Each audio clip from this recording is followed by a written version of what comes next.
Здравейте на всички! За тези, които не спят, реших да поговоря за така наречената НАП, която също е частна търговска корпорация. И ще прочита малко от книгата, доста интересни неща, които и аз си припомням, защото се забравя. Така. НАП е регистрирана като частна юридическа структура, оперираща по търговско и корпоративно право, а не като народен орган, представляващ суверенната воля на народа. Налагането на задължения и събирането на данъци без валиден двустранно подписан договор представлява едностранна търговска оферта, която няма правно обвързваща сила спрямо народа без изрично информирано съгласие.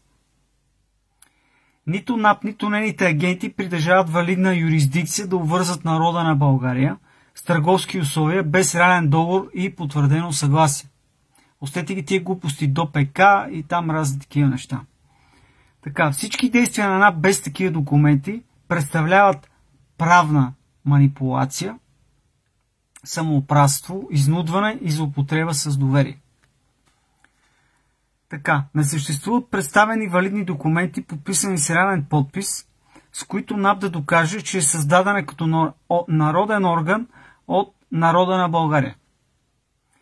Няма налични укази, подписи, реално авторизирани представители на народа или официални актове с печат на България.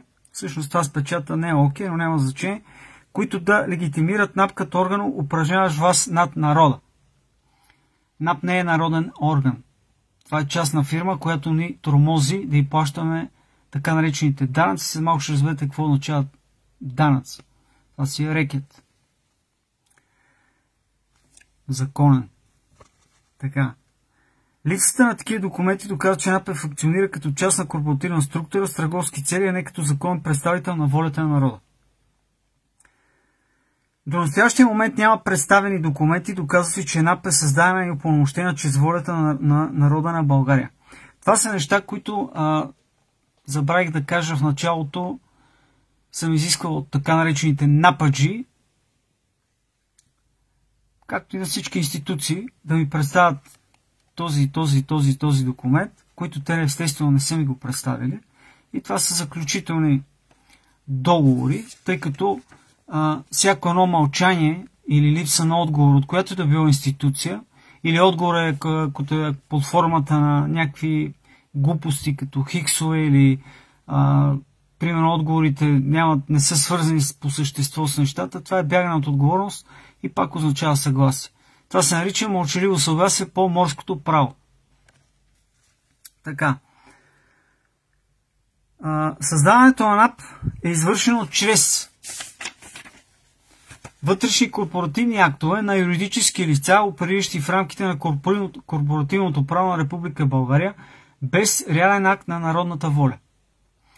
Не са представени предно-предавателни протоколи или други легитимни правни основания, които доказват, че НАП действа като орган на народа, а не като частна структура за събиране на задължения. Следователно, НАП няма легитимно основание да събира данъци или задължения от народа без валиден договор. И това е 100% вярно. НАП е създадена чрез вътрешно-корпоративни актове на юридическото лице, наречено Република България, регистрирано като частна корпорация. Юрисдикцията, под която действа НАП, е изцяло подчинена на Единния търговски кодекс УСС и корпоративното право, а не по естественото право или народната воля. Следователно всички действия на НАП са основани на вътрешно-корпоративни правила и договори, а не на законова власт над народа. Така. 5. Няма представени в официални екземпляри или закони или поднормативни актове, подписани с еднакъв подпис в силна стил от авторизиран орган. Така. Това ще го прескочиме. Липса оригинални и надлежно подписани документи доказва, че дейността на НАП няма валидно правно основание с право на народа и представлява правна манипулация и самоуправство. Мълчаливото съгласие, това е много важно нещо, защото всяко нещо е оферта и когато народът си мълчи, означава, че той е съгласен. Мълчаливото съгласие от страна на народа е юридически невалидно и не може да се тълкува като договор, тъй като липсва пълна прозрачност, доброволност и информираност. В случай на лице правна манипулация, основана на умишлено прикриване или изопачаване на съществена информация. Няма и не съществува представен валиден двустранно подписан договор между народа на България и НАП, който ясно е недвусмислено да показва, че народът е предоставил доброволно съгласие за възникване на каквито и добили данъчни задължения. Сега, това е много интересно, сега, което ще прочета. Данък, думата данък по същността си представлява доброволен принос, даване, даряване на суверенния народ за финансиране на общи дейности в полза на самия народ. НАП обаче го превръща в задължение, без информирано съгласие от страна на народа и без да дава насрещна стойност. Какво означава, хора, да даваш насрещна стойност? Не можеш да плащаш на некой за нещото хикс и в същото време да не получаваш нищо в замяна. Т.е. тук няма никаква насрещна стойност. НАП не е кредитор, НАП е рекетьор. И не е народен орган, а е частна корпоративна структура, от които много хора се плащат. Така, НАП го превръща в задължение, като така. НАП обаче го превръща в задължение, това, което е доброволният акт данъка, като едностранно го налага без наличие на реален договор, без информирано съгласие от страна на народа и без да дава насрещна стойност. Това е насрещна стойност. По този начин данъкът се превръща в едностранно наложено вземане. Тире рекет, наложено чрез административна сила, заплахи и презумпции. То си е точно така.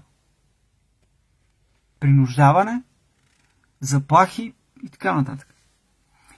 По този начин данъкът се превръща в едностранно наложено вземане, наложено чрез административна сила, заплахи и презумпции. Така. Това грубо нарушава основните принципи на свободната воля и договорното право. Налагането на подобни задължения без сключен двустранен договор представлява правна манипулация и системно самоуправство, действие срещу народа на България. Така. Това ще го прескочиме. Следователно, всякакви данъчни задължения, налагани от НАП, представляват едностранно наложено корпоративно изискване без правна сила спрямо суверена. Така, не съществува правен документ, подписан с реален подпис със сила мастил, одобрен чрез процедура в системата, включително който доказва, че НАП има юрисдикция на народа на България, няма представен договор, съгласие или акт, с който народ на България да е обвързан към тази структура. Така, тук казвам също едно хубаво нещо за термина пари. Термина пари в контекста на НАП представлява дългови инструменти, това са банкноти или електронни записи, които нямат вътрешна реална стойност, това е като при банките. То е едно и също, те са вързани.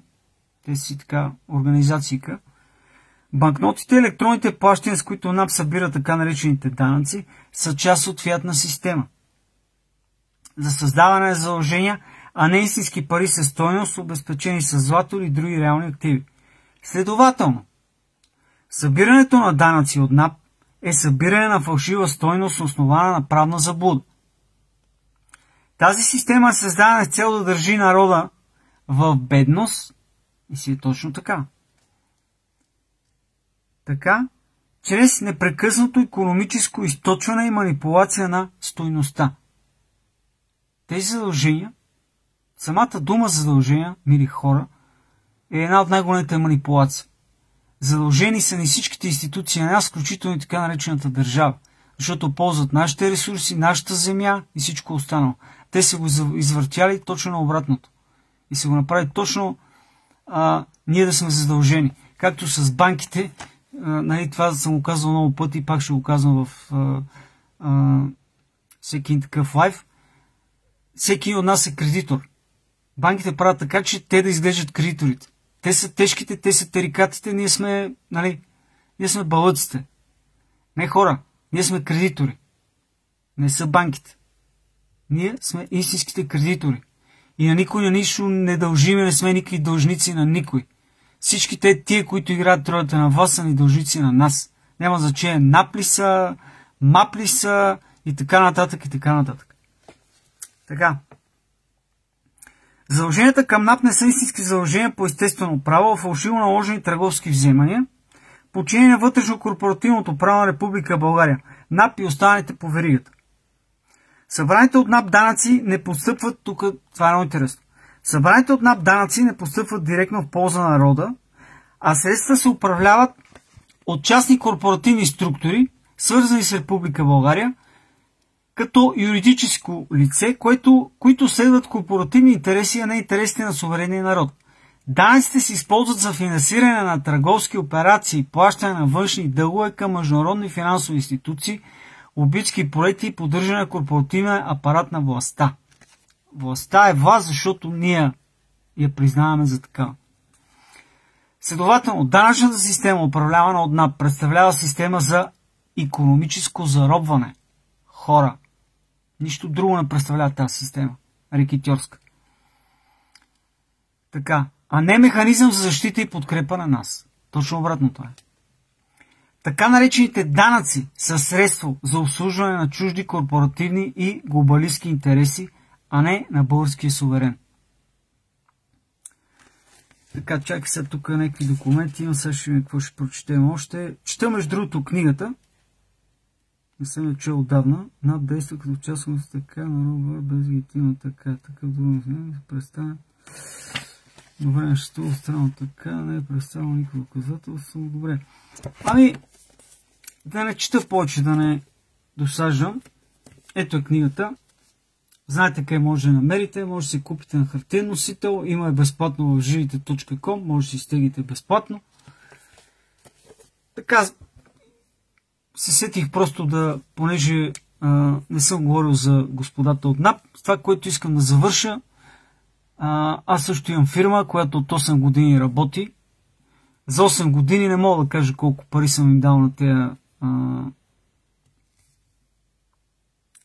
Няма да не използвам такива термини обидни, но смятам, че има да ми връщат доста пари. Аз съм го казал това нещо, плюс това ми дължат доста. На някои хора им е смешно, но всеки има право да се изисква от това, че са му използвали енергията, труда, времето и така нататък, и че си плащал, как да кажа, не си плащал, т.е. плащал си на някой за нещо, което не е правилно, замяна на това не си получил нищо и аз лично си търся обратно всичките данъци, които съм им платил през последните 8 години. Плюс това НАП ми дължат и неустойки в злато. Така че, да, има вероятност НАП да ви пречат, да не може да работите и така нататък, и така нататък. Това е най-вероятно може да се случи. Но аз на НАП няма да им дам една стотинка, защото НАП не са ми абсолютно никакви, нямат никакъв договор с мене. И нямат право да ми изискат каквито да било измислени техни задължения. Също важи и за въпросните банки и всякакви такива от този род. Така че, хора, ние сме суверена. Ние сме кредиторите. Не сме дължни на плащане на никой нищо. Тези всичките институции са ни задължени на нас. Това са институции, които ни тормозят, които не ни дават да дишаме, да живеем спокойно. Всичко се прави под принуждение. Разберете го това нещо. Не ги правя тия лайфове, за да агитирам някой така за нещо си, а просто с образователен характер и че трябва да вземем нещата в нашите ръце. Това исках да кажа, един ранен лайф, защото така ми е отвътре и хубав ден на всички, на тези, които спят и така нататък. Поздрави, продължаваме нататък. Живи и здрави! Чао от мене!